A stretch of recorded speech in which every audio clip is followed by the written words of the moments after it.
Voici le bébé le plus incroyable du monde. Pour lui, les serpents venimeux ne sont que de simples jouets. Ses dents sont si solides qu'il peut se balancer en mordant simplement le bord de la table. Quand il a faim, même un bâton en bois devient un en-cas. Mais ce n'est pas tout, il a une grande sœur surdouée. Il lui suffit d'attacher ses cheveux pour que son intelligence dépasse celle d'Edison.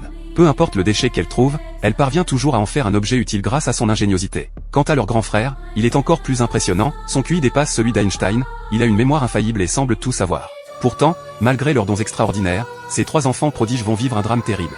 Un jour, leur majordome, le visage grave, leur annonce que leurs parents ont péri dans l'incendie de leur maison. Lorsqu'ils reviennent sur les lieux, il ne reste qu'un tas de décombres, et personne ne comprend l'origine du feu.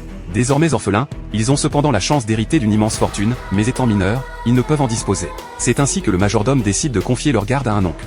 À leur arrivée, ils croient avoir trouvé un refuge. Mais cet homme n'a qu'un objectif, mettre la main sur l'héritage. Il impose alors une longue liste de règles absurdes pour leur rendre la vie infernale. Le petit frère doit nettoyer des assiettes moisies, la sœur frotte les plats sans relâche, tout en affrontant les souris cachées dans les meubles et les sols jamais assez propres. Les enfants ne se plaignent pas, espérant que leur oncle changera d'attitude. Mais celui-ci devient encore plus cruel, allant jusqu'à les obliger à préparer le déjeuner sans leur fournir aucun ingrédient. Quand ils découvrent qu'il n'y a pas de bœuf au menu, ils giflent violemment le petit frère. Le soir venu, il les enferme dans le cabanon. Le lendemain, il les emmène soi-disant pour une promenade, puis s'arrêtant prétextant vouloir acheter un soda. Mais il les laisse dans une voiture arrêtée sur une voie ferrée, dont les portes sont verrouillées. Paniqués, les enfants voient une locomotive foncer droit sur eux. Dans cette situation désespérée, le petit frère trouve une idée de génie, il modifie la direction des rails. Sa sœur détache les cordes des sièges, la plus petite mord la tête d'une poupée pour récupérer un ressort. Il fabrique alors un lance-projectile de fortune, vise avec précision et réussissent à détourner le train. Les trois enfants échappent de justesse à la mort.